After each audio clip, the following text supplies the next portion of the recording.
Morning. My name is Andrea Fanta. I am Mayor John Cooper's press secretary, and we are so grateful that you all are here. A few housekeeping notes just to go through the lineup today. First, you're going to hear from Mr. Fioravanti, representing the Wild Horse and Ryman Entertainment.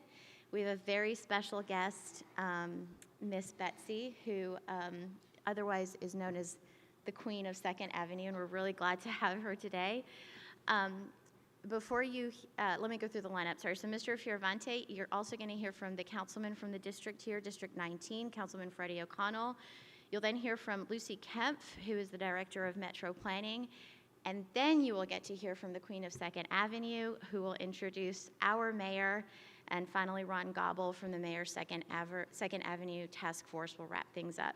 No questions from the podium, but our media partners do know that we've got a media area staged just adjacent for quick stand-ups and interview following. And of course, photogs and crews do have access to the zone immediately following the event until noon. Thank you so much again for being here. It's now my pleasure and honor to call on someone who's been a gracious host, Mr. Fioravanti. Thanks. Thank you. Good morning, everyone. I'm Mark Fioravanti, President and Chief Financial Officer of Ryman Hospitality Properties, and it's my pleasure to welcome you this morning to the Wild Horse Saloon. The Wild Horse has been a fixture on 2nd Avenue since 1994, when its opening played a major role in kicking off the transformation of historic 2nd Avenue. That transformation was the result of businesses, neighbors, and city planners joining forces to create a district that honored the past while reimagining how we could live, work, and play in our downtown neighborhoods. And in the nearly 1 year since the December 25th bombing, businesses, community members, and city leaders have come together once again to plan for 2nd Avenue's future. We're honored to host today's announcement and remain committed to supporting our neighbors and our city officials as they embark on another transformative moment for 2nd Avenue and downtown Nashville. Thank you.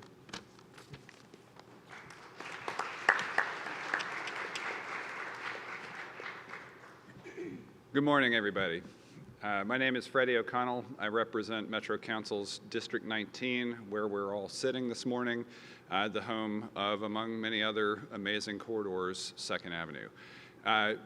Part of the challenge of responding to the just unimaginable and terrifying moment of Christmas Day last year has been that this wasn't just a corridor that spans from Broadway to Public Square with some restaurants, with some live music venues.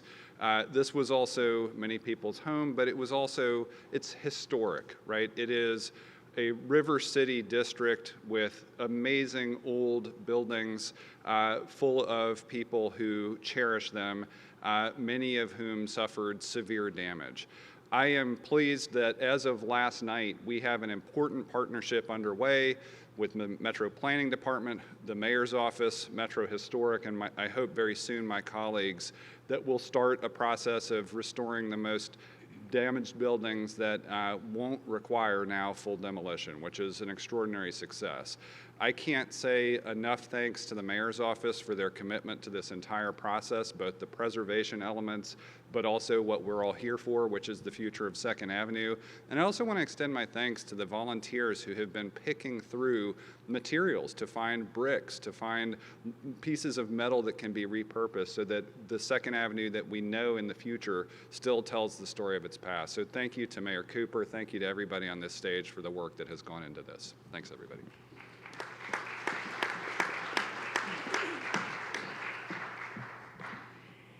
Good afternoon. I'm Lucy Kemp. It's an honor and a privilege to serve as Metro's planning director. City building is not easy, and it cannot be done in a silo. The progress that has been made to date, cleaning debris, reopening streets, and restoring water, was done by departments.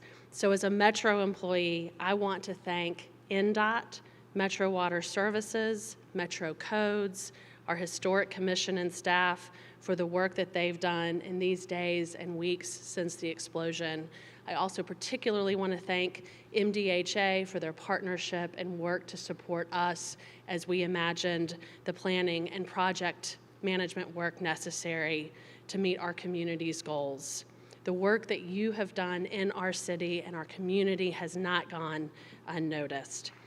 When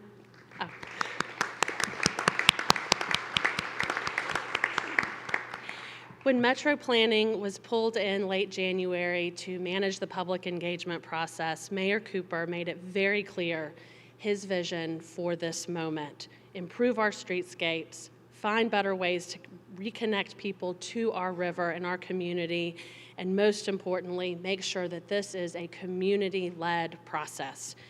With that, we got to work. And since February, in partnership with the Downtown Partnership, the Urban Land Institute, the Civic Design Center in Gobble Hayes, we held 9 community meetings that helped build support for a vision and a concept for this community. We heard from more than 500 people who wanted to see improvements around the riverfront, streetscape, ensure that our historic character is protected, sustainable design overall, and more people-centric places, which this area deserves. I believe we have delivered on the asks of the community and the vision for this mayor, and we look forward to the work ahead. Thank you.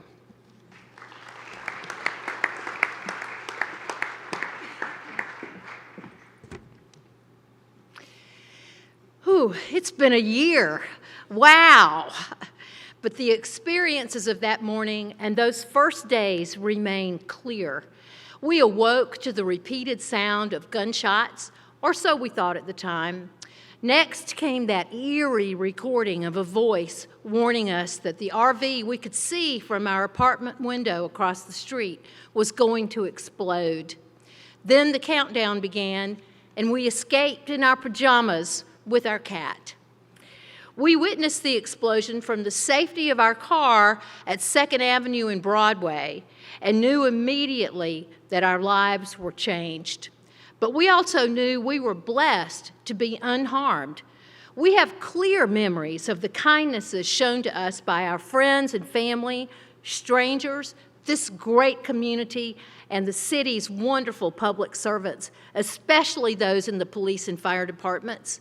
We remain filled with gratitude and thankfulness for such a brave and caring group of first responders, without whom this catastrophe would have been much more tragic, as they risked their own lives to save others. Initially, with the FBI in charge of the scene, information about the stability of our 2nd Avenue building and what belongings we might still have was frustratingly non-existent. However, our local folks sought to help us and others impacted by the bomb. Captain Mike Armistead of the Nashville Fire Department's Hazmat Division told me they were going in on New Year's Day and asked me for the most important sentimental item I had that he could possibly find in the rubble. Like a true Southern girl, my answer, my grandmother's cast iron skillet. He retrieved it, and that night in the kitchenette of our hotel room, I made one of the best skillets of cornbread ever. Yes. A few days later, we were escorted into our building by 2 firemen. Their job was to let us get a few things. They went far beyond that and helped us get many of our treasured items out of the building, repeatedly climbing 4 flights of stairs and entering unstable areas. We were so touched by their amazing kindness. We are still grateful 12 months later, but we are also still frustrated. You won't see much work happening on our historic Ray building because our insurance carrier, Zurich, has yet to offer a reasonable settlement. Our intention is to rebuild and reinvest, and as we wait on Zurich, we are actively working to see our dreams become reality. This district is important. It not only generates millions of dollars in annual sales and property taxes that support services throughout Nashville and Davidson County, it also ties us to our beginnings as a city. As stakeholders, we appreciate and value the serious responsibility we hold in planning and working on solutions that will take the Ray Building and 2nd Avenue's other historic properties to an even more interesting neighborhood, filled with vibrancy and a sense of place and reflective of Nashville's impressive history and character. We look forward to working with the Metro government toward this goal, to find those solutions for issues surrounding garbage, traffic flow, pedestrian activity, safety, infrastructure, and innovative design. We depend upon our partners within Metro government, from the immediate response of the Metro Police and Fire Departments under the capable leadership of Police Chief John Drake and Fire Chief William Swan, to the long-term strategies implemented by the Metro Departments of Public Works, Codes, Water, Parks, Planning, and Historic, and the Nashville Downtown Partnership. We are grateful for the leadership provided by our Metro Council and our Mayor, John Cooper. And at this time, it is my honor and privilege to welcome Mayor Cooper to the podium. Thank you for that. Oh. Well, we'll thank everybody for being here, and let me welcome our Metro Council members, our state legislators, our judiciary, and our Metro departments. But let me take a moment to really recognize 21 very special people. Now, they did not wake up last Christmas morning planning on becoming heroes, but they put themselves in harm's way to keep us safe, and we are grateful and very proud that they are in Nashville. Now, Stephen Martini, Director of Metro's Emergency Communications Department, is here with 10 of his 911 responders. And they kept Nashville's emergency lines open and working that Christmas morning. And our Fire Chief, William Swan, is here with 5 of his command staff, whose crews provided search and rescue support. And our Police Chief, John Drake, is here with 5 of the officers who make up the Nashville 6. And Director Martini and Chief Swan and Chief Drake and your teams, would you all stand and let us thank you, our first responders.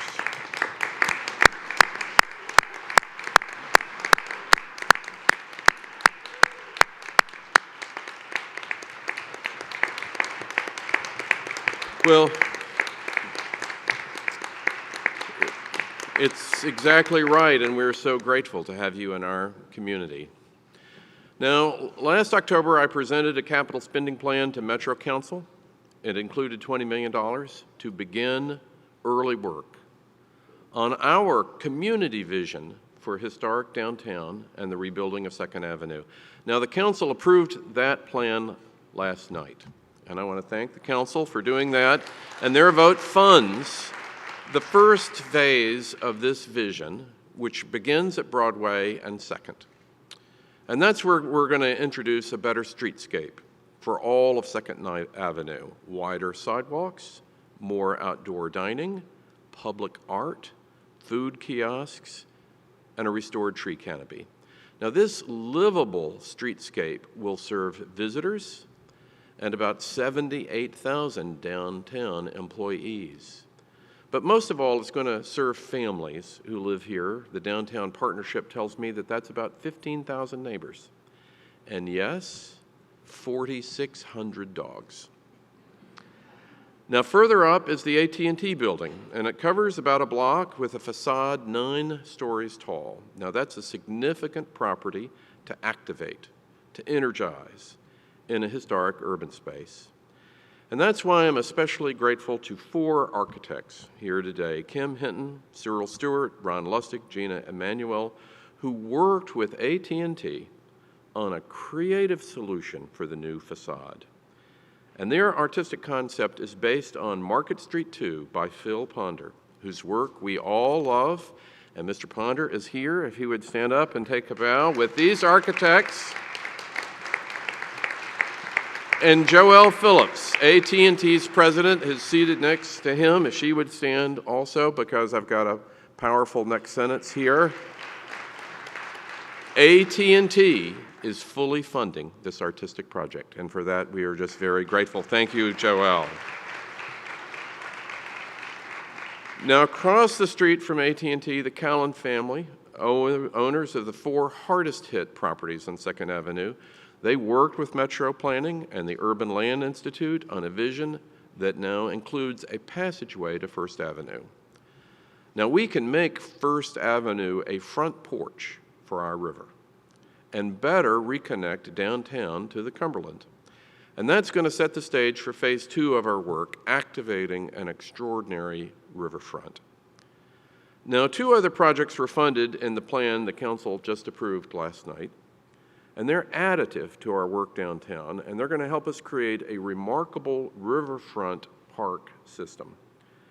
Now, first, the new park node, a half-mile north of Fort Nashboro, past the Woodland Street Bridge, is included in last night's plan, and that's to serve people nearby, like the crew at the new fire station, number 2, and the residents of the forthcoming permanent supportive housing community that is going to be built there.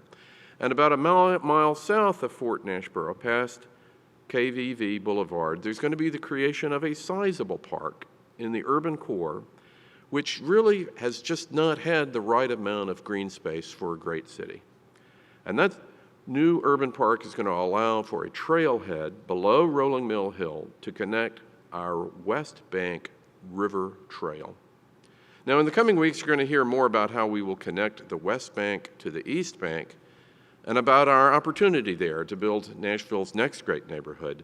But today is about 2nd Avenue's future, and it's also about Nashville's next chapter, a city that works for everyone.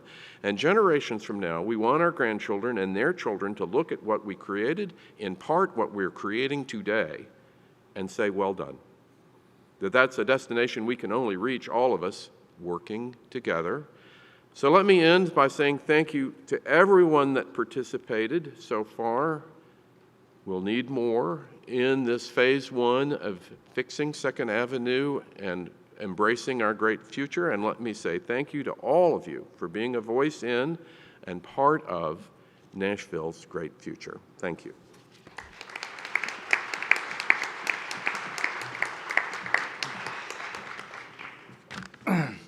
Well, I'd first like to thank Mayor Cooper. We really appreciate what you, your administration, and the Metro agencies have done to go above and beyond to support the historic character, the reconstruction, and the vision of the street. I think we made a huge amount of progress in a year, and we're looking forward to continue. The building owners, the tenants, the residents have all participated in such a positive way. People like Betsy and others have just come in and said, what can we do to get this moving? The district, the Historic Commission Foundation, and 2nd Avenue Strong fundraising program has really supplemented what we've done with historic studies and helping conserve and archive damaged building materials. And of course, the general community through 9 public hearings, or public meetings. We've had valuable feedback, and as we've gotten into the establishing the vision and some of the images you've seen today, the Urban Land Institute and a professional team made up of Kimley Horn, Hawkins Partners, Wilmot Incorporated, Civic Design Center, and the Downtown Partnership, working with Metro Planning, have helped us come up with those concepts. And we're looking forward to those implementation. Again, we'd like to express our appreciation to the Wild Horse and 21C Hotel, who have hosted several events where we've had these public engagement opportunities in person. And of course, a lot's happened virtually, and the Civic Design Center and their ability to hold a virtual meeting is amazing.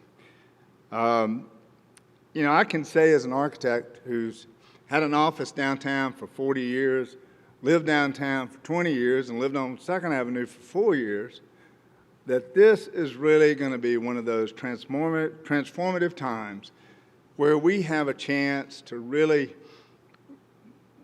reinvigorate the heart of downtown Nashville and help us go on for the next several generations as the city continues to evolve. So we appreciate everybody coming, and thank you very much, and we'll look forward to the next few steps. Thank you.